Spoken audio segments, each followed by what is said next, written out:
Začína sa éra Donalda Trumpa. Splní to, čo sľuboval pred voľbami a ako bude vyzerať zmena, ktorú ohlasoval. Ako sa zmení Amerika a ako mať Spojené štáty vzťahy s Ruskom či s Európou. Zmení Trump systém alebo systém zmení Trumpa? Pozdravujem vás, je o 5 minút 12. Dnes to bude debata nielen o výsledkoch amerických volieb, ale aj o svete, v ktorom žijeme. Sľubujem všetkým občanom našej krajiny, že budem prezidentom každého Američana.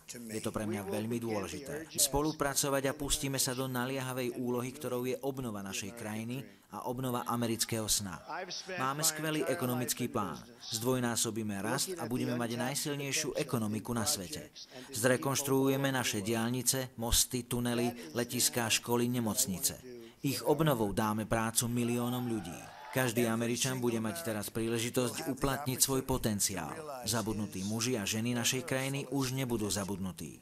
A konečne sa postaráme o našich úžasných vojnových veteránov. Zároveň budeme vychádzať so všetkými krajinami, ktoré budú vychádzať s nami. Chcem odkázať svetu, že zatiaľ, čo budeme záujmy Ameriky stavať vždy na prvé miesto, so všetkými budeme zaobchádzať spravodlivo. Budeme vyhľadávať spoločné záujmy a nie nepriateľstvo a konflikty. Budeme pracovať tak, aby ste boli na svojho prezidenta hrdí. Bol to úžasný večer. Milujem túto krajinu. Ďakujem vám.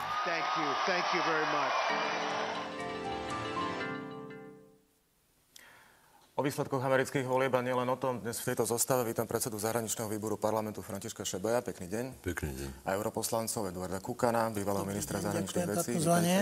A Richarda Sulíka. Dobrý deň, prajem. Je evidentné, že náš svet sa mení a teraz je otázka, či k horšiemu alebo k lepšiemu, pán Šebej. To je taká stará múdrosť. Každá zmena je k horšiemu. Ale to je žart. Ťažko v tejto chvíli odhadnúť. Rozhodne sa tá zmena nedá nazvať pokrokom alebo zmenou k lepšiemu. Teraz z môjho pohľadu ja to tak vnímam, pretože obsahuje priveľa otáznikov. Priveľa nepredvídateľných, nepredpovedateľných scenárov vývoja spojených s tým, čo Donald Trump sľuboval, ako sa profiloval, nielen v prezidentskej kampani, ale roky predtým sa vyjadroval napríklad na tému Severoatlantickej aliancie, že je to zastaralá organizácia, na ktorú treba zabudnúť, že americké jednotky treba stiahnuť z Európy, lebo že to je... Toto rozdebatujeme podrobne, čiže vy hovoríte ale to, že vlastne tým najväčším neznámym je vlastne to, že nevieme, čo presne nás čaká. Že tá neistota? Že v tejto chvíli naozaj nevieme, akým spôsobom Trump zmení. Predovšetkým nás zaujíma americkú zahraničnú politiku. A to nie len geopolitickú, nie len vojenskú, obrannú, ale aj obchodnú. Trump je deklarovaný izolacionista. Teraz, predtým sme si mysleli, že TTIP, teda dohoda o transatlantickom obchodnom a investičnom partnerstve, že zahynie na európske námietky. No teraz to vyzerá tak, že skôr na odpor amerického prezidenta. Rovne o transpacifickej dohode o voľnom obchode práve zastali, skončili. On dokonca hovorí, že chce rušiť Severoatlantickú Free Trade Agreement, teda medzi Amerikou, Kanadou a Mexikom. Izolacionizmus, americký ekonomický izolacionizmus znamená hospodárske škody. Pán Sulík, vy ste to predpovedali, tipli ste si správne, že Trump tie voľby vyhrá. Je to zmena k lepšiemu či k horšiemu? No, súhlasím s tým, že my nevieme úplne presne, čo môžeme od neho čakať, lebo Hillary Clintonová je známa v svetovej verejnosti, bola 4 roky ministerko zahraničných vecí. Od nej vieme úplne presne, čo môžeme čakať, ale ja si teda nemyslím, že to by bolo skvelé, len teda vieme, čo môžeme čakať. U Donalda Trumpa, pokiaľ splní svoje predvolebné sľuby, tak si myslím, že je to zmena výrazne k lepšiemu. Pokiaľ naozaj začne plniť svoj predvolebný program, tak ja to považujem za lepšiu zmenu. Ako myslíte nejaké konkrétne body? No jasné, jeho opatrenia v boji proti korupcii, proti ilegálnym migrantom. Potom, ja napríklad celkom vítam, že tá dohoda TTIP, že jednoducho táto, že bude zrušené, že to zastavíme a že sa začne nová rokovať, preto lebo mne sa tam napríklad tá ochrana investorov tiež príliš nepozdávala. Robili sa strašne veľké tajnosti okolo tejto dohody. Ja som sa už v minulosti vyjadril, že mám o tom čoskoro hlasovať a ani neviem presne, čo tam je. A jednoducho nech sa to už celé zastaví a nech sa začne robiť jednoduchá nová dohoda o voľnom obchode, ktorá bude spočívať najmä v tom, že sa zrušia vzájomné clá. Na to vám stačí 1 A4 si to napísať, hej. Táto dohoda, tam má 300 strán plus ďalších 1600 sprievodnej dokumentácie. A nikto nevie, čo tam Toto povedal. hovoril aj Václav Klaus, že keď sa chce niekto dohodnúť na voľnom obchode, tak stačí, že dohodli sme sa na voľnom obchode, Hotovo, ale že vybavená vec. tie zmluvy sú tak široké, že ako keby vlastne bránili tomu voľnému obchodu, ale to sa nechcem teraz pliesť, ešte sa možno toho dotkneme.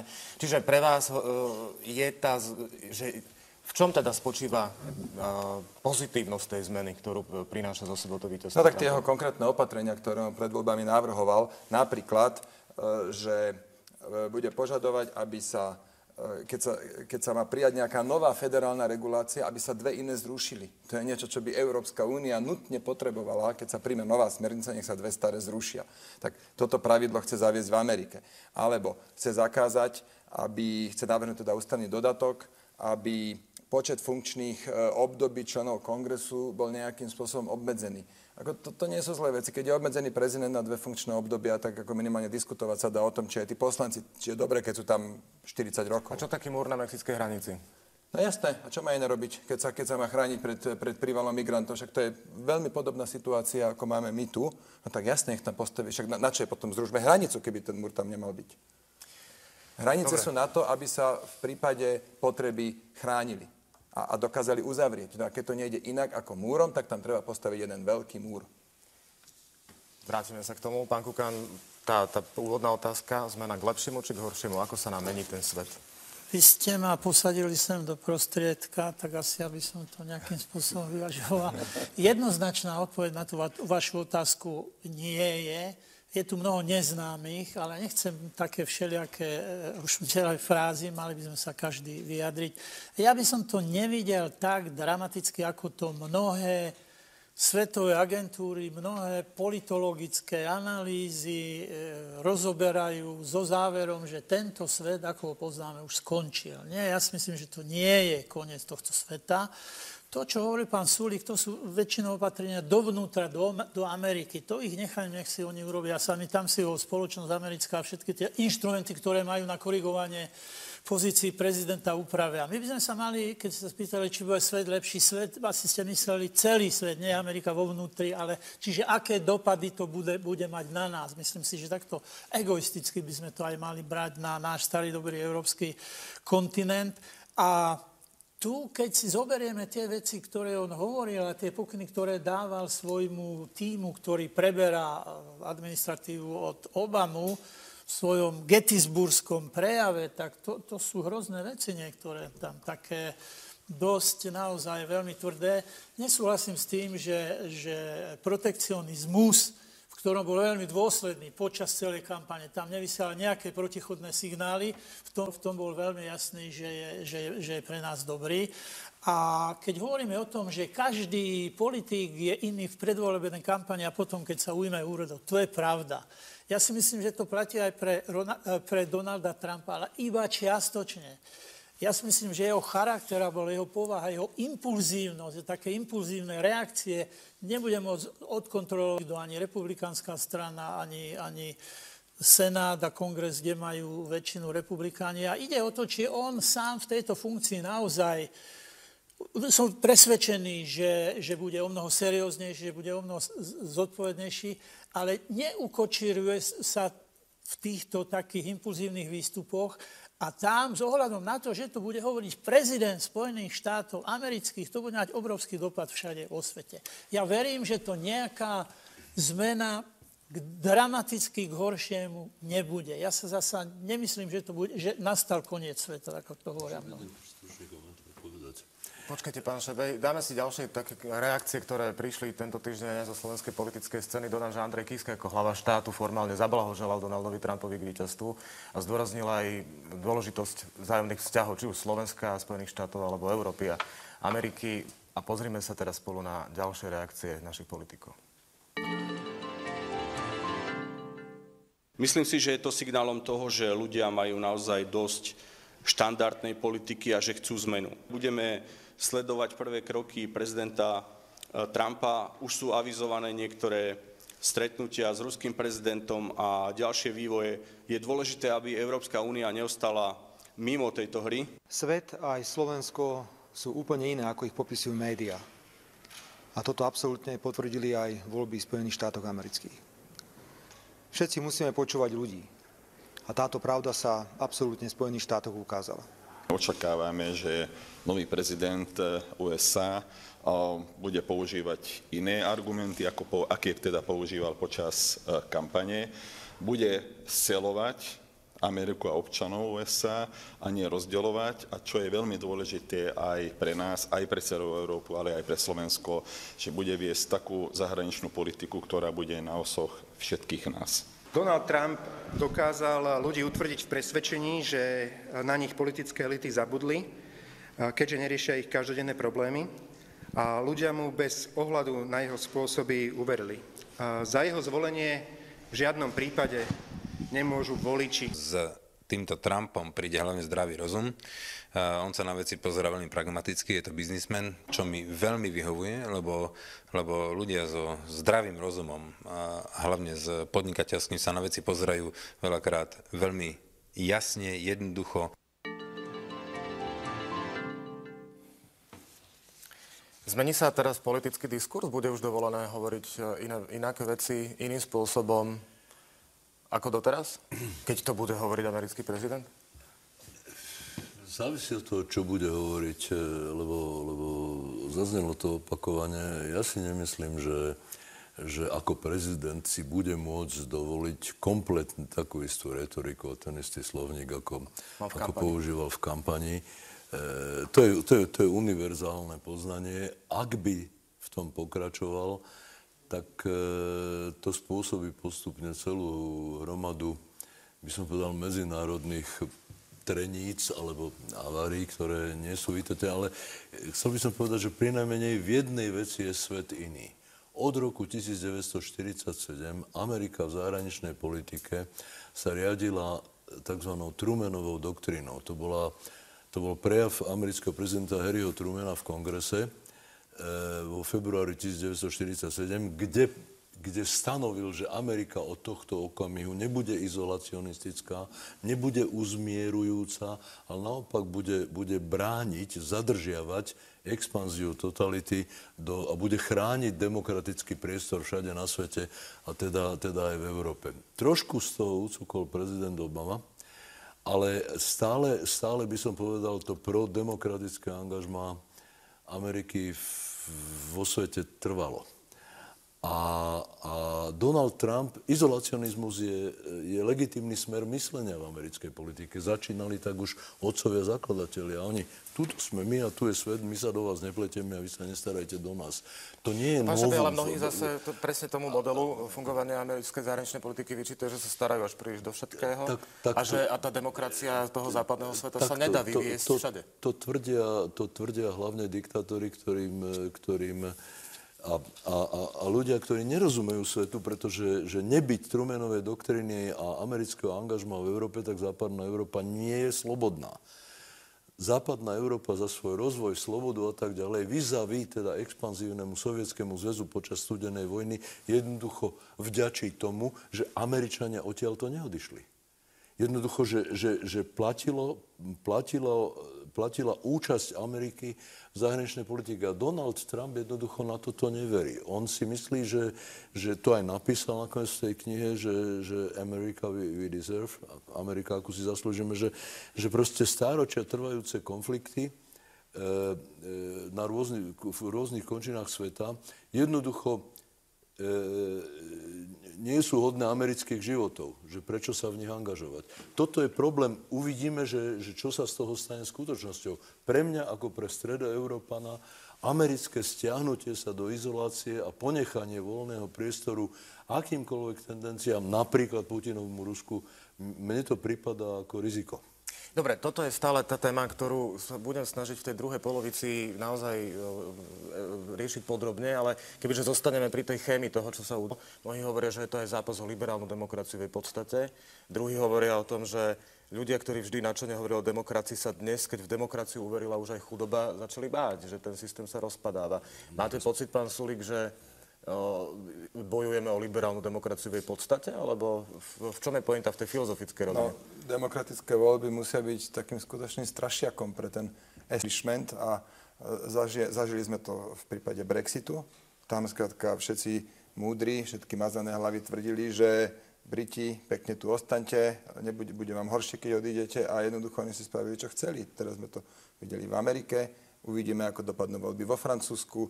Ja tipujem, že v Rakúsku vyhrá prezidentský kandidát Hofer.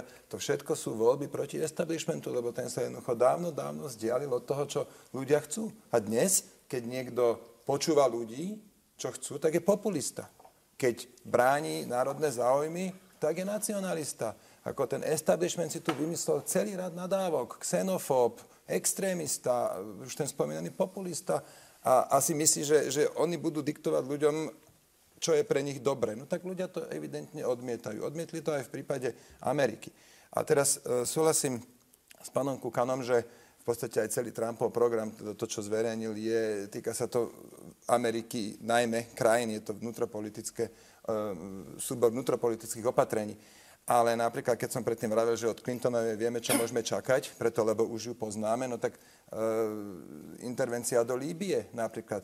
Líbia už dnes vlastne neexistujúci štát, je to len akési bývalé územie štátu. Cez Líbiu prúdi množstvo utečencov, teda migrantov do Európy. No, môžeme sa poďakovať medzi iným aj pani Clintonovej, ktorá v tom čase bola ministerkou zahraničných vecí. To mi je ďaleko milší Donald Trump, ktorý sa nebude hrať na takého svetového policajta. A to, čo vravel Fero Šebej, že sloboda v západnom svete, to je bez pochyby mimoriadne cenná hodnota, ktorú určite treba chrániť, ale ja si myslím, že je to garantované najmä NATO. A NATO, Trump nepovedal, že ide vystúpiť z NATO, akurát sa vyjadril, že jednoducho tie členské krajiny, keď sa raz zaviazali, že budú 2% HDP dávať na obranu, tak to požaduje. S tým sa dá len súhlasiť, aj keď budeme samozrejme, aj Slovensko bude musieť zvýšiť svoje výdaje na obranu. Druhá vec je, že hovoria o tom, že na to je, tak povediac, už... nepamätám si to slovo, ale ako keby prežité. Niečo v tom zmysle. Pán Kukan, nadviazte a skúsme sa dotknúť aj toho, že či bojujeme o liberálnu demokraciu a že ako sa ten zápas môže skončiť.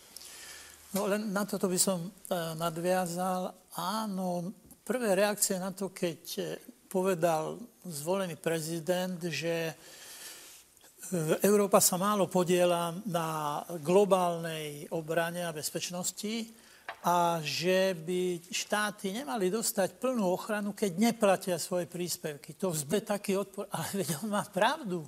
Aj my sme veľmi smerom, mne to páčilo, pán Kaživin vyhlásil, nedáme 2%, dáme 1,6%, keď budeme mať, dáme viac. No dobre, ale potom, keď to všetci povedia, tak nemôžu čakať, že teda bude platiť článok 5 Washingtonskej zmluvy, mušketierský princíp, jeden za všetkých za jedného. Keď do toho Trump zavrtal, no tak má pravdu. 2% platia iba 3 členovia NATO, a to je Poľsko, Grécko a Spojené kráľovstvo Veľkej Británie a Severného Írska. Takže no, tak Amerika, áno. Amerika tá dáva viac, podľa mňa. Ale aby som sa vrátil k tomu, čo ste hovorili. Ja už som to naznačil na začiatku. Viete, tie analýzy také o liberalizme, ja toto vidím v amerických voľbách, potom môžem ďalej, oveľa jednoduchšie. Po 8 rokoch demokratickej vlády na čele s Barackom Obamom boli nové voľby. Tých 8 rokov táto vláda nepresvedčila Američanov, že je dobrá vláda. Pamätáte si na obrovskú eufóriu, keď nastupoval do funkcie. Dnes odchádza do kníh histórie, ak nie ako úspešný prezident Spojených štátov. Čiže ja som čakal, že vyhrá Clintonová, to poviem, ale také veľké prekvapenie, keď sa zasa pozriete na to až nie je. To, že ona vyhrala ľudové hlasovanie, to sú také tešinské jablčka, tam funguje určitý systém a v ňom vyhral on jasne a zreteľne. Takže v Amerike sa mnohé veci... Je netypické to, že do Bieleho domu prichádza zvláštny charakter, človek, ktorý nemá politické skúsenosti. To je v iných zamestnaniach v Amerike, by si z neho uťahovali, že niečo ako, že on the job training, že sa niečo učíte, keď to robíte. To ani nepoužívajú. Nemôže to byť napokon jeho najväčšia výhoda? Môže. Ja idem k tomu, že mnohé veci v určitých takýchto situáciách sa môžu ukázať ako prínosné alebo užitočné, lebo ten establishment, ktorý je v jednom kruhu, stráca reálny dotyk so súčasnosťou. A on na základe tých vecí, ktoré hovorí, my sme zo začiatku šokovaní alebo prekvapení a potom si povieme, že ježišmarja, to je dobre. A to, čo ste sa vypýtali, či môžeme čakať, že nastane éra novej rétoriky, že každý sa bude vyjadrovať. Chvála Bohu, keby toto už nastalo. Ak Trump k tomu prispieje, tak to bude veľmi dobre. Len ja zase, aby som to úplne nehovoril kladne, sú opodstatnené obavy, že či to tak bude. Ja viem, že nie je dobre sa vyjadrovať, uvidíme. Ja si myslím, že to nebude také hrozné, ako to vyzerá a že jeho prezidentovanie môže priniesť mnoho kladných vecí aj pre nás, pre Európu. A ešte jednu vetu, ak dovolíte. Jasne. Ak sa my budeme chovať normálne, ak sa my budeme chovať dobre, keď spadli dvojičky, to bol taký šok pre Ameriku, my sme ich nepochopili, sa nich vykašľali, Európa. A tam vznikli mnohé problémy, ktoré tu teraz máte. Toto nesmieme teraz urobiť. Nemôžeme hovoriť, že Amerika je neviem aký štát, že tam majú čudného prezidenta Trumpa, ktorý nevie, čo je to Európska únia. Naše lídri, niektorí majú takéto hlúpe vyhlásenia, cynické, ironické. My musíme teraz zdôrazňovať, že Amerika je náš spojenie, že budeme všetko robiť preto, aby pokračovala spolupráca. A v tomto duchu, ale nekritizovať sa a nerobiť z neho posmech. Ten odkaz pre ten establishment je aký? Čo ten establishment má teraz robiť? Ten establishment má robiť to, na čo bol zvolený, má slúžiť ľuďom a robiť také veci, ktoré oni budú pociťovať, nevypracovať komunikačné stratégie, ale robiť konkrétne veci, ktoré budú oveľa presvedčivejšie ako všelijaké vysvetľovanie. Presne tak. Môžem takto, že ja sa vrátim k tomu, čo ste sa pýtali, že ako je to s liberálnou demokraciou. No tak fakt je ten, že americký ústavný systém už prežil všelijakých prezidentov. A prežije aj tohoto. Nie je pravda, že je ohrozená samotná podstata liberálnej demokracie, pretože jednoducho v podstate boli voľby, prebehli férovo a nepochybujem ani v najmenšom, že aj tie ďalšie americké voľby prebehnú úplne normálne a Američania si zvolia. Otázka je, a skutočne to je otázka, že čo to znamená dovnútra Ameriky, ale toto je pre nás v danej chvíli irelevantné. Môžeme ako Richard Sulík proste považovať niektoré veci, ktoré Trump navrhuje za logické a rozumné. Môžeme sa nad niektorými čudovať, ale nie je to naša vec, to je ich vec. Ale už napríklad obchodné vzťahy so svetom nie sú len ich vec. To je aj naša vec. Geopolitika, obranná politika, vojenské záležitosti, americké angažovanie sa nie je len ich vec, je to aj naša vec. Takže a k mnohým zmenám nemusí vôbec prísť rýchlo. To sú veci, ktoré majú istú zotrvačnosť, istú inerciu. Proste k ním prichádza, by som povedal, postupne, plazivo, veď aj k zmenám, ktoré priniesol Barack Obama v medzinárodnej politike, neprišlo na druhý deň po jeho zvolení. Je síce pravda, že Hillary Clinton ako ministerka zahraničných vecí bežala hneď za Lavrovom s tým gombíkom, že reset, a v podstate mu vysvetlila, že odteraz je, čo sme si, to sme si, všetko sme zmazali. Nevadí, že ste urobili vpad do Gruzínska. Nevadí, robte si, čo chcete. My budeme odteraz kamaráti. A Putin pochopil, že môže beztrestne zaútočiť na susednú krajinu. Čo o mnoho neskôr urobil na Kryme a urobil na Ukrajine. Jednoducho preto, že správanie sa Obamovej administratívy mu naznačilo, že to môže robiť beztrestne.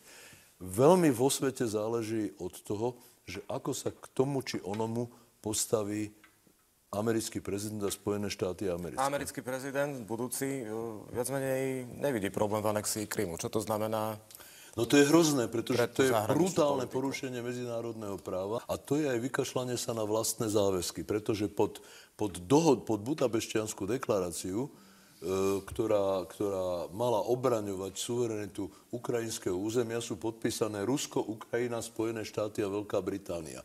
Čiže podpis jeho vlastnej krajiny pre ňo neznamená nič. Ukrajina sa vzdala svoj nukleárny... On toto bude korigovať? Alebo že to bolo iba naozaj súčasťou tej kampane? Mne sa nezdá, že len tak sa dá plácnuť niečo v kampani a potom sa tváriť, že som to nepovedal. Možné je aj to. Ale ak preňho nie je jednoducho anexia Krymu, čiže brutálne porušenie medzinárodného práva, ak preňho nie je problém, no tak sa máme na čo tešiť. A čo to potom môže priniesť, pán Kukan? No, keď povieme, že dobre, Rusi si mohli odtrhnúť ako keby kus Ukrajiny a čo to potom priniesie na tú medzinárodnú scénu? Môžeme očakávať, že toto zlepší vzťahy s Ruskom globálne? To nemôže priniesť nič dobrého, ak by sa takto naozaj americký prezident choval. To by znamenalo, že sa vracame do starého sveta, v ktorom je svet rozdelený na zóny vplyvu. O tom ani nechcem premýšľať. Čiže ja neverím, že by takýmto jednoduchým spôsobom on mohol tieto veci riešiť. A navyše oficiálne stanovisko republikánskej strany voči Rusku je omnoho tvrdšie. On tam aj v kampani hovoril veci, ktoré nielen neboli konsistentné s nejakými medzinárodnými úzusami, ale aj iné hovoril, ako je program republikánskej strany. Takže v tej zahraničnej politike to nás bude veľmi, veľmi zaujímať. Ja predpokladám, že on niektoré korekcie bude musieť robiť proti tomu, čo povedal. No ja neviem, či sa vôbec dá postaviť ten múr pozdĺž hranice s Južným Mexikom. Dosť ťažko. Líbiu Hillary až tak nevyčítajte, to vyčítajte prezidentovi Sarkozymu. Obama dosť dlho odolával jeho výzvam na vytvorenie bezletovej zóny a podobne. To boli žhaví do toho Francúzi a Američania sa nakoniec nechali presvedčiť. Mohli byť podľa mňa tvrdší. Či by tam Francúzi išli, keby Američania povedali bez nás? No, či by si to sami lajstli? A ja teda si myslím, že nie. Ale súhlasím s vami, pán Kukan, že Sarkozy tam bol ten hlavný pes, ktorý čekal. Italiani aj Briti boli v tom. Ale otázka je, či by do toho išli, keby Amerika povedala nie. Na obranu Francúzov poviem, že operáciu, ktorú urobili v Mali, urobili dobre a úspešne. A bolo treba tú operáciu urobiť. Takže, keď som sa pýtal na Krym, môže to byť toto, nejaký symbol toho, čo nastupuje momentálne, že Amerika povie, že... Pozrite, Krym, súhlasím s pánom Šebojom, je to porušenie medzinárodného práva. Len nemali by sme mať dvojitý meter. Čo je Kosovo? Irak, kde chýbal mandát OSN aj NATO, pokiaľ viem. A máte množstvo intervencií, kde bolo porušené medzinárodné právo. A tam sa tvárime, že to bolo to je OK, lebo to je za boj demokraciu. A samotná situácia v Ukrajine, ja teda som presvedčený, že to vzniklo preto, lebo Európska únia úplne nezmyselne tlačila na to, že chce podpísať s Ukrajinou asociačnú dohodu a súčasťou tejto dohody musí byť článok o tom, že Ukrajina nepodpíše dohodu o voľnom obchode s Ruskom.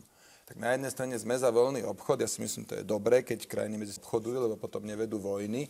A potom Európska únia núti Ukrajinu, alebo chce jej zakázať podpísať dohodu o voľnom obchode s Ruskom. Takto vlastne vznikli konflikty, ktoré tam mohlo prebiehať úplne inakšie. No ale ešte k tomu, tej liberálnej demokracie ste sa pýtali. Tak neexistuje pevná definícia tohto pojmu. Moja skúsenosť, že na západe je to skôr socializmus, čo tam rozumejú ľudia pod liberálnou demokraciou. Ale keď si pozrieme, či tie predvolebné, lebo zatiaľ jediné, čo sa môžeme chytiť, je Trumpov predvolebný program. A keď si tam pozrieme, napríklad chce zvýšiť slobodu rodičom, keď sa budú rozhodovať, kam dajú svoje deti do školy. Tým, že majú všetky školy byť rovnako financované. To máme napríklad aj my, SAS v programe. Alebo chce znižiť dáne. Však to sú opatrenia, ktoré zvyšujú mieru slobody tých jednotlivcov.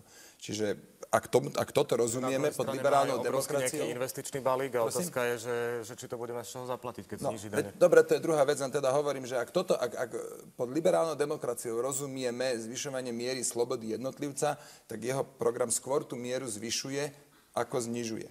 A ešte poslednú vec chcem povedať, tej Budapešťanskej dohode, ona nebola ratifikovaná. Ona bola podpísaná, ale parlamenty ju mali následne ratifikovať. A k tomu nedošlo. Ja teraz nechcem obhajovať to, že Putin si zobral Ukrajinu, len teda konštatujem, že bola tu Budapešťanská dohoda, tých 4 krajiny podpísali, Rusko, Ukrajina, Amerika a Británia, ale následne mala táto dohoda byť v parlamentoch ratifikovaná a nebola. No, neviem, či vôbec v nejako bola ratifikovaná. No, len to je dohoda, na základe ktorej sa Ukrajina uzvolila, to súhlasila, že sa vzdá svojich nukleárnych zbraní. A to je teda... A ona si splnila tú svoju... To si splnila, ja len teda hovorím, že pre úplné naplnenie, pre úplné vstúpenie do právoplatnosti tam bola potrebná ešte tá ratifikácia. A posledná vec, ktorú chcem povedať, ja teda sa toho Trumpa neobávam a aj vrátane jeho retoriky ešte z iného dôvodu. On zase nie je úplne voľný vo svojom konaní. Je to zrejme najmocnejší muž sveta, ale nemá dostatočné právomoci na to, aby si on len tak povedal, všetko to zajtra pomením. Sú tam 4 faktory, ktoré ho budú obmedzovať. To je poprvé jeho vlastná strana. Budú mu tam pravidelne píliť uši, aby skrátka držal nejaký program a tak ďalej. Je tam kongres, aj keď je republikánsky, ale ten kongres musí schváliť nejaké zákony, keď chce, aby platili. Je tam senát, ktorý tiež má určitý vplyv. A netreba podceňovať, je tam tá administrácia. To sú tisíce úradníkov, kde skrátka sú už vytvorené nejaké väzby, nastavené nejaké procesy. Takže ten Trump to tam bude mať, nebude až tak voľný vo svojom konaní. A tú mieru voľnosti, ktorú má, keď ju využije v prospech alebo v zmysle predvolebného programu, tak si myslím, bude to dobré. Poďme sa pozrieť teraz na ďalšie reakcie zo sveta. Začnem napríklad Viktorom Orbánom, ktorý hovorí o tom, že politická spolupráca s demokratickou washingtonskou vládou stroskotala, žila v umelom liberálnom svete a svet s novým americkým prezidentom bude podľa neho lepším miestom. Vraj máme na to veľkú šancu. A toto hovorili ostatní.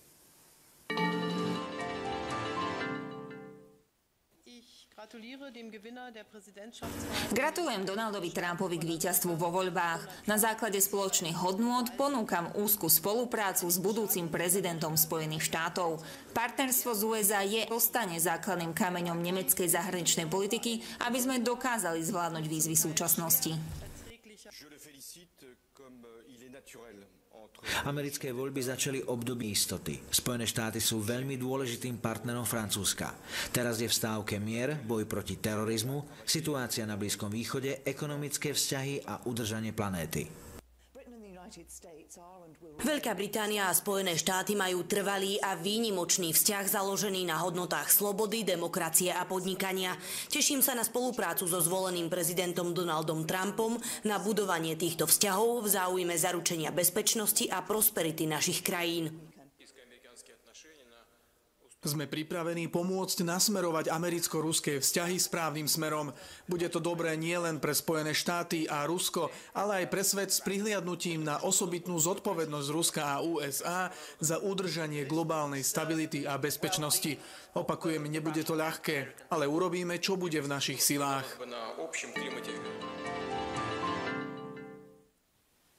Dnes sa bude o vzťahoch Únie a Ameriky diskutovať aj na stretnutí šéfov diplomácie v Bruseli. A podľa agentúrnych správ šéf britskej diplomácie sa na tej dnešnej večeri nezúčastní. Hovorím o Borisovi Johnsonovi. Francúzsky prezident povedal, že je v stávke mier momentálne. Je v stávke mier? Ja nemám rád, keď svetové lídri dramatizujú, pretože ona väčšina z nich urobila presne to, čo má líder svojej krajiny v tej pozícii urobiť. Jednoducho nesnažila sa zabuchnúť dvere, nesnažila sa vybudovať nejakú, by som povedal, nejaký konflikt, ktorý niektoré veci neslobodno vysloviť, lebo ich potom nemožno vziať späť. A všetci, jak tam boli od jednej strany spektra na druhú, teda nechcem hovoriť o Putinovi, ale chcem hovoriť o Angele Merkel a Hollandovi a tak, Therese May, hovorili čosi, čo je potrebné povedať, že spojenectvo so Spojenými štátmi je absolútne kľúčové, životne dôležité a tak ďalej a treba pracovať na tom, aby zostalo spojenectvom. A to aj s týmto americkým prezidentom, pretože Immerhin je to demokraticky zvolený americký prezident a v najbližších rokoch Spojené štáty rovná sa Donald Trump. Čiže my musíme mať dobré a fungujúce vzťahy so Spojenými štátmi. Druhá vec je, ale že či si máme nasadiť ružové okuliare a nehynúci optimizmus a čakať, že všetko bude v poriadku napriek tomu, čo všetko avizoval, napriek tomu, čo všetko povedal. Akože treba si tiež uvedomiť, že z akej strany prichádza ten aplaus pre Donalda Trumpa. Ten veru neprichádza zo strán, s ktorými on prichádza z iných strán a ľudia, ktorí aplaudujú automaticky, že to je úžasná vec, sa ocitajú v divnej spoločnosti. Ja teraz nehovorím len o Slovensku, samozrejme. A naozaj, ako to, čo povedal Richard Sulík, že na tému dohôd o voľnom obchode, no tak keď sa chce stať nejaká krajina súčasťou proste vnútorného trhu ruského, tak nemôže byť zároveň súčasťou voľného obchodu v Európskej únii. Tam platia iné reguly. No jednoducho nemôže, pretože... Kto to povedal? Čistá hlúposť toto. Prečo nemôže mať so všetkými krajinami na svete pretože obchode? nemožno byť zároveň vo Varšavskej zmluve a NATO. No ja sa bavím o dohodách o voľnom obchode. Prepáč, to je čistá hlúposť. Nie je to hlúposť. Akože predstava, že dohody o voľnom obchode vznikajú jednoducho tak, že na jednej A4 si podpíšeme zrušenie cieľ, tak to nejde. Áno, jakže nejde?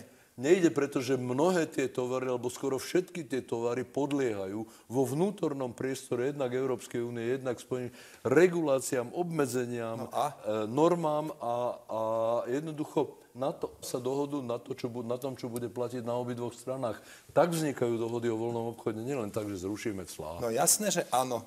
To môže byť oveľa jednoduchšie. To len komplikujú ľudia, ktorí si myslia, že sú pre tento svet nenahraditeľní. Hovorí sa im teda po novom establishment. Vymýšľajú hlúposti a do tých dohôd dostávajú stále strašidelnejšie veci. Jasné, že to môže byť úplne jednoduché. Od zajtra si neúčtujeme clá. A prečo nemôže mať Ukrajina dohodu s Ruskom, s Amerikou, s Čínou, s Európou? Tak to nevidím skutočne najmenší dôvod. Ani neexistuje. Pán Kukan, chcete to vyvážiť teraz? No ja začnem z vašej otázky.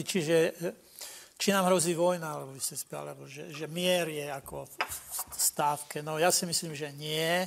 Že takto dramaticky to netreba ani vidieť, ani hovoriť, lebo mnohí, ktorí to budú chcieť zneužiť, to aj budú všelijaké takéto strašiaky tu stavať. Nehrozí nám vojna, ale treba sa naozaj chovať zodpovedne a hlavne Európa. Priznajme si, že už počas Obamovej administratívy začal odklon Spojených štátov od Európy smerom na Áziu. To nie je nič nového, to už nejaký čas trvá. A teraz bude dôležité, či Trumpa presvedčíme, že si nás má brať ako partnera, alebo či nás bude považovať za príťaž. A keby aj nás chcel považovať za príťaž, tak musíme robiť všetko preto, aby sme v tom zabrali. Hovoríme o Európskej únii. Hovoríme o Európe, alebo ak chcete, o Európskej únii. Keď budeme hovoriť o Európe, je tu aj Veľká Británia. Oni majú naozaj iné vzťahy so Američanmi, privilegované, tak ako to pani premiérka. Jedna z tých testov zaznieva je, že zvolanie Trumpa ponúka možnosť zlepšiť vzťahy s Ruskom. V tomto to vidíte ako, pán Kukan? Nám, Európskej únii, myslíte? No tomu dosť dobre by som nerozumel. Tak by som to nevidel, že nám dáva možnosť vzťahy zlepšiť s Ruskom, lebo... Amerika zlepší vzťahy s Ruskom, mnohí z toho vychádzajú momentálne, že to je tá príležitosť a my sme samozrejme niekde medzi tým. Môže sa to stať, že Trump zlepší vzťahy s Ruskom? Zlepšiť vzťahy s Ruskom, keď Rusi budú chcieť vzťahy zlepšiť, že tam je hlavná vec. Ja si myslím, že všetky sankcie a podobné záležitosti, ktoré máme voči Rusku, by sme veľmi radi zrušili, keby Rusi ukázali nejaký jeden konkrétny krok na tom, že chcú proste spolupracovať a že majú na tom záujem, lebo tie sankcie, tie záujmy obchodovať s Ruskom v mnohých členských štátoch Európskej únie sú tak silné, že keby Rusi ukázali nejakú konkrétnu vec, že chcú zúčastniť sa v medzinárodnej spolupráce tak, ako to bolo, že by sme od toho upustili. Pán Sulík, vy hovoríte napríklad... To, čo sa, spýtujete, že či lepšie vzťahy Obamu s Ruskom by nám mohli pomôcť, no ja sa toho skôr hrozím, lebo tam skôr hrozí to, že sa poza náš chrbát budú oni dohovárať a to nám môže skôr uškodiť. Ja to nevidím, že by nám to mohlo Obamu, pomôcť. ale už si musíme zvyknúť, že to bude Trump. Trumpa, sorry. Pán Sulík, a vy hovoríte aj o tom, že vidíte šancu na ukončenie konfliktu v Sýrii. Súvisí to s tým, že Trump vojnu v Sýrii považujem do veľkej miery za tzv. Proxy vojnu, teda nejakú zástupnú, kde za nimi bojujú nejaké silnejšie mocnosti. A myslím si, že keď sa Rusko a Amerika dohodnú na ukončení tejto vojny a pritlačia na Turecko, aby jednoducho spolupracovali a nie, povedzme, s Islamským štátom obchodovali, lebo také sú podozrenia, tak tá vojna v Sýrii skončí veľmi rýchlo. A vojnu v Sýrii vnímam ako najväčší zahranično-politický problém Európy. A to preto, lebo odtiaľ skrátka prúdi veľké množstvo utečencov a s týmto si musíme nejak dať rady. Čiže to najväčší problém Európy, ale musia ho vyriešiť Rusi s Američanmi. Áno, bohužiaľ. Európa nie je dostatočne silná a mocná, aby ukončila vojnu v Sýrii, hlavne keď ju tam teda ona priamo nevedie, keď sú tam tiež bombardovania niektorých európskych štátoch, ale som presvedčený, že Amerika s Ruskom, keď sa na tomto dohodnú, tak tá vojna v Sýrii skončí veľmi rýchlo. A existuje podľa vás teraz väčšia šanca, že sa Amerika s Ruskom na tom dohodnú? No áno, to hovorím, že teraz, keď Trump sa vyjadril, že skrátka s Putinom bude hľadať partnerstvo, tak je tam samozrejme, že väčšia šanca. A nehrozí to, čo hovorí Eduard Kukan, že dohodnú sa za chrbtom? Ja tam nevidím také nejaké priame rizika, však oni sú slobodné krajiny, môžu si dohodnúť, čo chcú, môžu urobiť dohodu, ktorá nám sa až tak veľmi nemusí páčiť, ale hovorím, ja vidím dôležitejšie ukončenie tej vojny, ako keď oni sa tam na neviem čom dohodnú. Ešte som chcel povedať jednu vec. Počkajte, chcem, aby František Šebe teraz zareagoval. No, tá Sýria je o mnoho komplikovanejšia, ako hovorí Richard Sulík. Nie je to proxy vojna medzi Amerikou a Ruskom. Je to z veľkej časti proxy vojna o lokálnu hegemóniu medzi Saudskou Arábiou a štátmi v zálive, čiže sunnickými štátmi a Iránom. Čiže šíitskou mocnosťou Iránom. A v podstate ak Amerika sa rozhodne, ak Donald Trump sa rozhodne, že dá jednoducho ruky preč úplne od Sýrie, lebo veľmi sa tam tí Američania až tak neangažujú. Oni bombardujú pozície islamského štátu a spolupráci s inými, ale v podstate tam prúdia obrovské prostriedky, aj zbrania, aj financie, jednak z Ruska, jednak z Iránu. Tam bojuje Hizballah, organizácia, ktorú založil Irán na juhu Libanonu, masívne vyzbrojovaná proste... Čiže Rusi s Američanmi to nemajú až tak v rukách? Takto, že Američania môžu dať odtiaľ ruky preč a nechať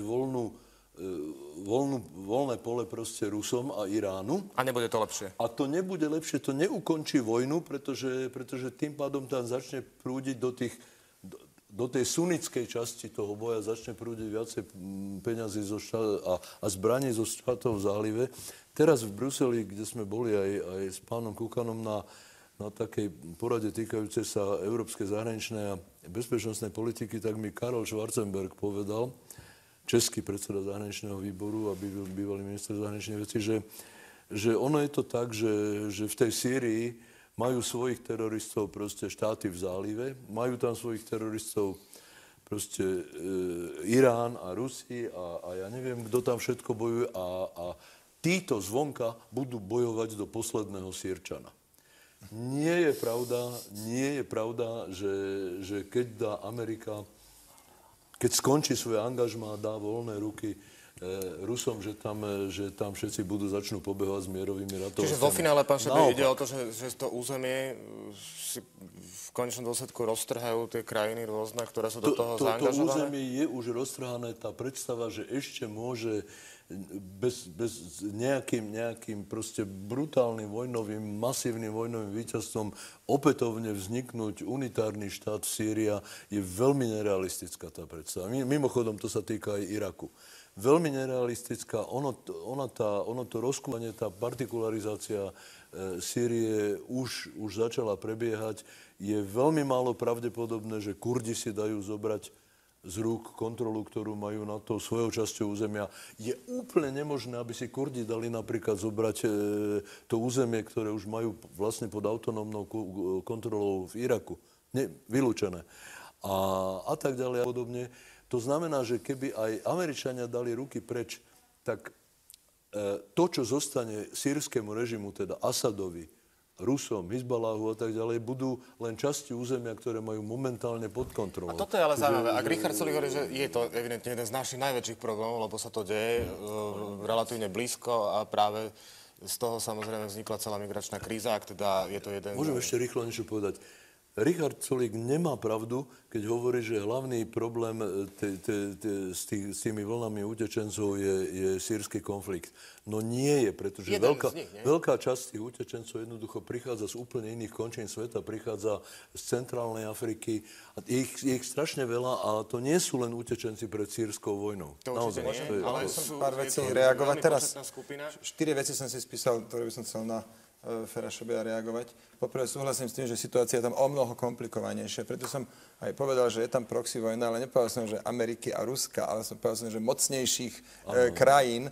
Čiže ja tiež neviem presne, kto v akom rozsahu sa tam angažuje, ale je evidentné, že tam veľa, alebo viacero krajín má svoje záujmy a hájí. A napriek tomu si myslím, keď Amerika s Ruskom sa dohodnú na ukončení, keď nájdu spôsob, ako ukončiť, ale to neznamená, Fero, že dajú ruky preč od Sýrie, ale napríklad Amerika má vplyv na Saúdskú Arábiu, však kupujú od nich množstvo ropy, sú tam nejaké vzťahy, majú tam základne, no určite už len akože Amerika jednoducho vie vyvinúť úsilie a keď to bude úsilie totožné s úsilím ruským, no tak ja tvrdím, že tá vojna skončí skôr. A posledná vec, ktorú chcem povedať v súvislosti s migrantmi, nie je Sýria rozhodne jediný problém. Libya rozbombardovaná je tiež veľký problém, ale ja som povedal niečo iné. Ja som povedal, že vojna v Sýrii je najväčší zahranično-politický problém Európskej únie. Ak sa milím, oprav ma, ale ja teda nepoznám žiaden väčší problém, ktorý by Európska únia momentálne mala ako vojnu v Sýrii. Zahranično-politicky. Ohrozené štáty, ktoré susedia s Ruskom, ako napríklad Estonsko, Lotyšsko,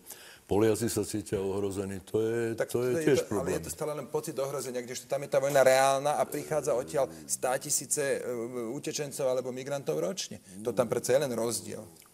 Dobre, aby sme už ideme do príliš veľkých podrobností. Pán Kukan, pomôže americký prezident tomu, aby napríklad sa zlepšili vzťahy s Ruskom a bude to môcť mať akéto následky, že sa urýchli mierový proces Sýrii? Ak americký prezident Trump zlepší vzťahy s Ruskom s tým, že chce spolupracovať na riešenie situácie v Sýrii, áno, to môže pomôcť. Len aj minister Kerry s Lavrovom podpísali už neviem koľko dohôd o spolupráci, ukončení krízy a ani jedna z nich nefungovala. Ja by som povedal, že naozaj tá situácia je ešte možno oveľa viac komplikovaná. Jednu jednoduchú vec by som povedal. Podľa mňa opozícia nikdy nezvrhne režim Asáda a na druhej strane Asád zrejme nikdy úplne nezničí proste opozíciu, ktorá tam jestvuje. Čiže ja neviem, akým spôsobom túto otázku riešiť. Fero Šebe má pravdu, keď hovorí, že je to veľa zložitejšie. Treba tam zaradiť aj bohaté proste arabské štáty, ktoré keď tam nerobia konkrétnu činnosť, majú veľa peňazí, sú bohaté, môžu ovplyvňovať. Čiže zrejme nejaká obrovská medzinárodná konferencia, s Richardom súhlasím, že veci sú v živote oveľa jednoduchšie. Ako my ich dosť často komplikujeme, ale situácia v Sýrii nie je jednoduchá a jej riešenie, definitívne riešenie, ktoré by to skončilo. Naozaj tam bude treba urobiť nejakú svetovú konferenciu, kde sa to všetko naplánuje a hlavne tak, aby to fungovalo, lebo podpísať nejaké dohody, viete, vždy sú zvolané konferencie, do Ženevy príde opozícia podobne a za deň sa tam porozprávajú a potom odídu, lebo nie je možné riešenie. Ale toto, čo ste sa vyspytovali, áno, ja si myslím áno, že v tomto by to mohlo pomôcť. Môžem ešte rýchlo takto, že jeden z Trumpových záväzkov je, že ide zrušiť ten nukleárny deal, tú dohodu s Iránom. To povedal opakovane, natvrdo a tak ďalej a to je jedna z úplne mála vecí, ktoré považujem za dobrý nápad, lebo to nebola dobrá dohoda. Ja som presvedčený, že to nebola dobrá dohoda, že áno, Irán jednoducho je sponzorom, finančníkom proste všetkého možného, Hamasu, Hizbaláhu, ja neviem koľkých všelijakých možných proste prepytujem, nezbednice vo svete. Irán je súčasť konfliktu v Sýrii. Bez Iránu, bez zbraní, bez jeho vplyvu, bez jeho bojovníkov by Asad dávno padol. Rusi prišli na pomoc až potom. A teraz zároveň sa dať do by som povedal, akéhosi priateľského ažuritu s Rusmi a zároveň zrušiť nukleárnu dohodu s Iránom. Pričom vzniklo strategické spojenstvo medzi Putinovým Ruskom a Iránom. Toto urobiť zároveň mi prípada ako to povedať, nie je celkom premyslený plán zo strany Donalda Trumpa. Tak vlastne, neviem, čo s tým. Ak teda použijem vaše slova, pán Solik, ak teda toto je veľkých problémov, a je to jeden z veľkých problémov, ktoré máme v relatívnej blízkosti v Európe, my vlastne nevieme z toho situáciu robiť nič poriadne. My sami nie. Sme rukojemníkmi tej situácie. Európa je v smere geopoliticky veľmi slabý hráč a možno, že bylo dobre sa vrátiť k tomu, čo sa povedalo na začiatku. Ja to mimochodom hovorím pri každom rozpočte, každý rok. Richard Sulík mi môže byť svedkom. My dávame hanebne málo, a teda nie len my Slováci. My Slováci, my Česi, my Maďari, my Francúzi, my Nemci dávame hanebne málo a nezodpovedne málo na naše ozbrojené sily. Musíme začať dávať viac, pretože ak má v niečom, a to nehovorí len Donald Trump, veď to povedal skoro každý americký politik, investujte trochu viac do vašej obrany, nebuďte čierni pasažieri v rámci NATO. To zaznelo mnohokrát. A toto je situácia, keby bolo dobre, keby to už každému v Európe svitlo. To je pravda, môžem len jednu vetu. To s tebou teraz úplne súhlasím, aj súhlasím s Trumpom, keď hovorí, že nemôžeme si vyberať à la carte obranu a koľko budeme platiť a podobne. Ale ja sa pamätám na časy, už som tu dlho, keď sme naozaj začali viac spolupracovať v oblasti obrany a Američania sa zlákli, čo to vy tam robíte? Ja som bol v americkom kongrese a tí mi hovorili, že veď my robíme to, čo vy chcete, aby sme hrali väčšiu úlohu pri obrane svojho kontinentu. Čiže v tomto ja vidím nutnosť stáleho dialógu s Američanmi, aby videli. Teraz už iniciatívne začíname hovoriť o európskej obrane. Hej. No a myslíte si, že toto, pán Kukan, ak to rozšírim, pretože keď povie Donald Trump, že to NATO je také nejaké zastarané, už treba plňte si záväzky, potom to môže fungovať a tak ďalej. Zmena teraz na také križovatke, že Európa bude donútená sa dohodnúť na trebárs na jednotnej armáde, alebo o niečom, čo vlastne pred časom nebolo ešte ani predstaviteľné. Ideme do toho, že urobíme si vlastný nejaký projekt? Spoločná armáda, povedané ústami Federica Mogherini, povedané ústami Angely Merkel, povedané ústami Hollanda. Spoločná európska armáda je zatiaľ nie predstaviteľný koncept a vôbec to nemusíme očakávať, ani nemôžeme očakávať. Ale veľa vecí, pán Šebej, sme si nevedeli predstaviť za uplynulý rok a stali sa. Nie sme na začiatku takéto? Nie, no tak takú predstavivosť môže mať človek hociakú, ale treba si povedať jednoznačne, že rozmontovanie NATO, dismantling proste štruktúr NATO by bola pre európsku bezpečnosť v tejto situácii vražda. Nech sa páči. Ja úplne súhlasím, je absolútne nereálne, aj keď sa o tom stále rozpráva v ostatnom čase ešte intenzívnejšie, vytvoriť spoločnú európsku armádu. Nevytvoríme. A teraz bez Veľkej Británie, ktorá má jednu funkčnú, bojaschopnú, najsilnejšiu armádu v Európe, keď oni odídu, tak potom už je to úplne nemožné. Takže odpoveď je, navyše podľa mňa, to, čo ste vy povedali. Áno, máme staré, zastaralé, na to treba ho zmodernizovať, znovu vyzbrojiť, treba na to peniaze, tvrdo vyžadovať po členských štátoch na to, aby prispievali toľko, koľko majú prispievať. A potom už aj americký prezident bude musieť brať, že je záujem aj Európy podieľať sa na takomto obnovení NATO. V tom by som videl aj odpoveď na to, akým spôsobom chceme organizovať obranu Európskej únie alebo Európy. No, ja tiež súhlasím s tým, že jednotná európska armáda je v nedohľadne. Otázka je, či to má zmysel, keď sme v tom NATO, povedzme, keby sa NATO nejakým rozumným spôsobom reformovalo a tak ďalej. Ale A ešte treba povedať takú vec, že pár rokov dozadu chcela Európa postaviť aspoň nejaké jednotky rýchleho nasadenia. Asi 10 rokov dozadu z toho tiež nič nebolo.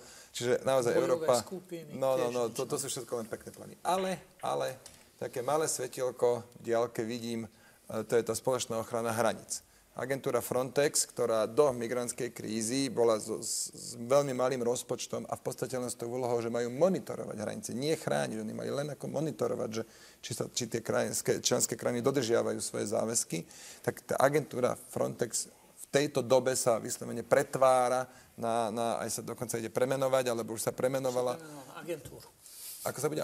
Európska agentúra pohraničnej a pobrežnej stráže. A má násobne vyšší rozpočet, už bude mať aj vlastné síly a napríklad to mohol byť taký prvý krok, že Európa aspoň dokáže chrániť svoje hranice, lebo momentálne nedokáže ani len to. Čiže tam by mohol byť prvý krok, ale tiež súhlasím páni, čo povedali, že jednoducho NATO je to, čo nám garantuje mier. To si treba na rovinu povedať. Pri všetkých prešlapoch na to, ja tiež na to zazlievam, napríklad v 99. Srbsko a tak ďalej, Kosovo, ale jednoducho treba si na rovinu povedať, to, čo garantuje mier v západnej Európe, je NATO. Hotovo. Nemusí sa nám to páčiť.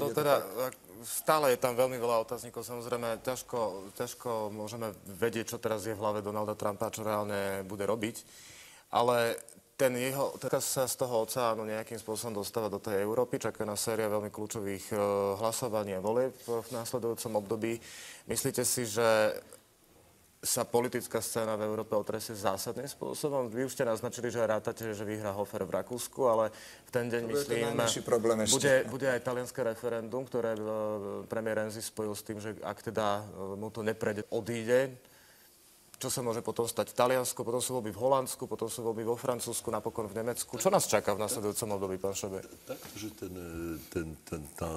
tá meniaca sa krajina politická v Európe, ona nie je kauzálne spojená s tým, čo sa deje v Amerike. Niektoré sily, ktoré sa dali do pohybu, možno pripísať ruskému vplyvu, ale hlavne to sú procesy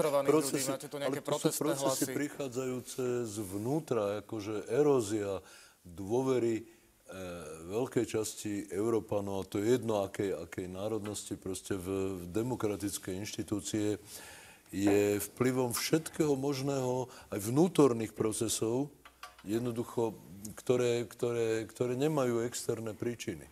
Akože, tá Európa sa vracia ako keby k svojim démonom.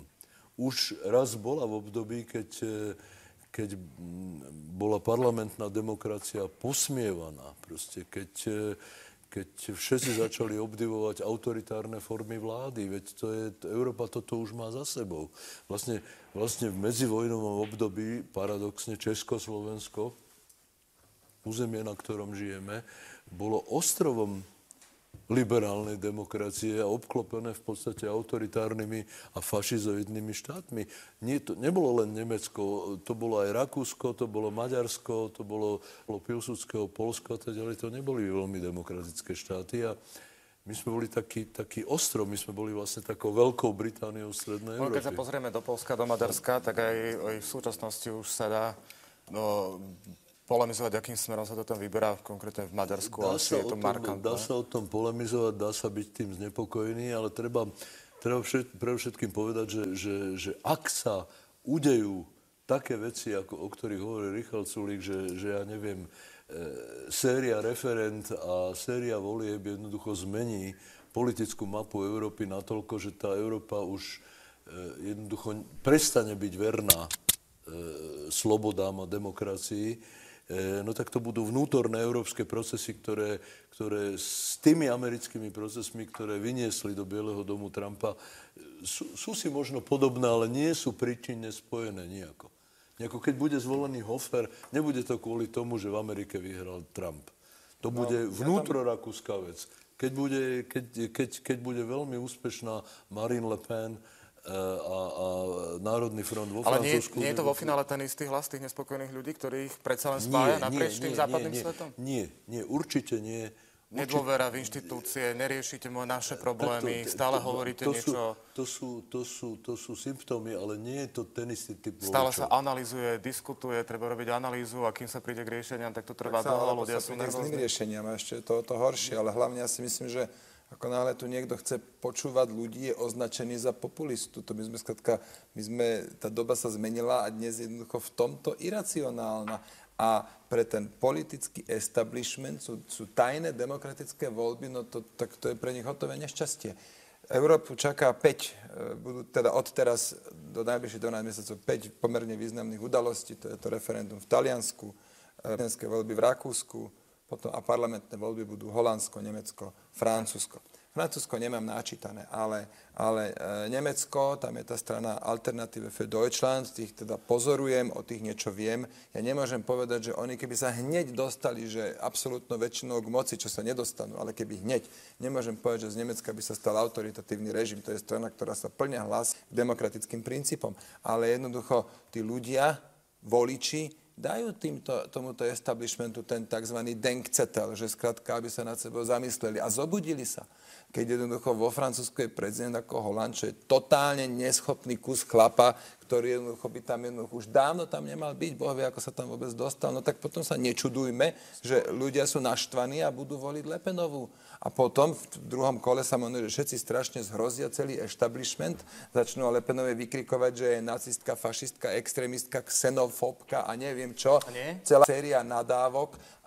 No tak počkajte, ale poďme sa o tom, čo konkrétne hovorí. Každopádne toto sa stane, no tak potom sa možno, že ešte spojí celé politické spektrum proti nej a ešte ju môžu poraziť. V Amerike sa nepodarilo, v Banskobystrickom kraji sa to tiež nepodarilo pri voľbe Kotlebu. Niekedy tí ľudia si povedia, choďte kade ľahšie, stržte si vaše odporúčania za klobúk.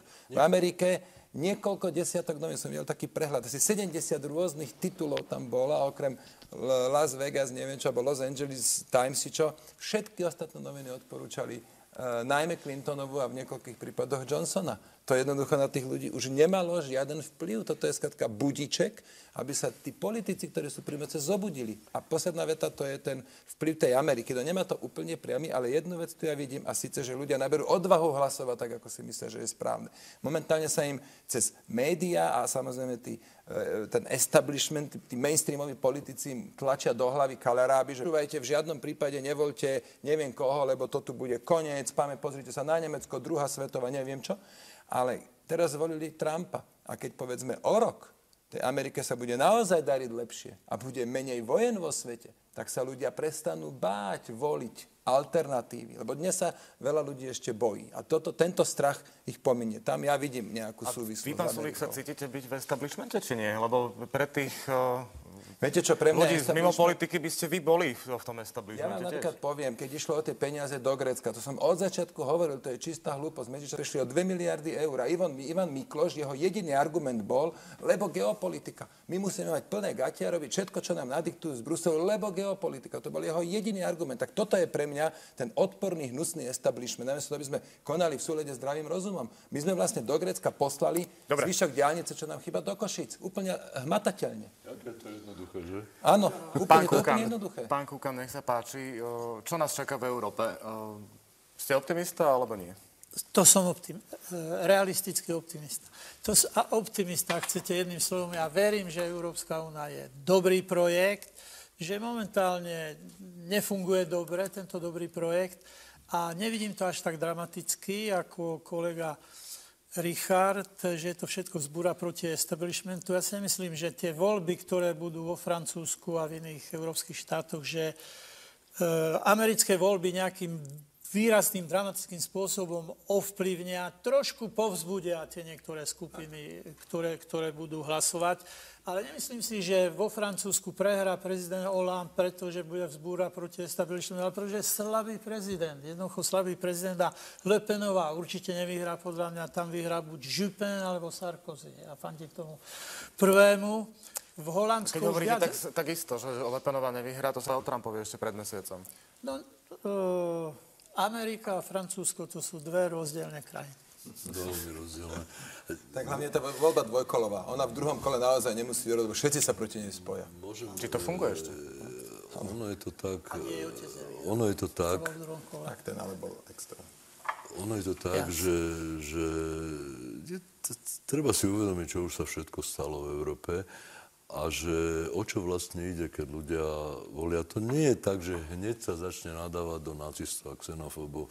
No niektorí nacisti sú naozaj nacisti a niektorí xenofóbia sú ale naozaj xenofóbovia a je to diagnóza, nie nadávka. Je to opis proste niečoho, čo je reálne. Keď je niekto nacista, keď niekto, neviem, popiera holokaust, keď niekto obdivuje Adolfa Hitlera a tak ďalej, no tak pravdepodobne máme dočinenia s náckom.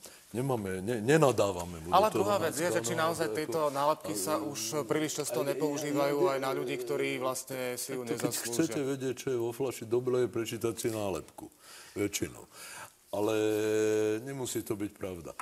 Ale naozaj treba si uvedomiť, že emócie, na ktorých stoja volebné rozhodnutia, sú emócie, sú robené nie celkom racionálnou, nie kognitívnou časťou našej mysle, ale sú robené niekde zvnútra. Proste sú to iracionálne rozhodnutia. V prípade Obamu. Koľko emócií tam bolo, keď ho zvolili? A samozrejme, nie len Obamu. O tom je celá veda je na tom postavená.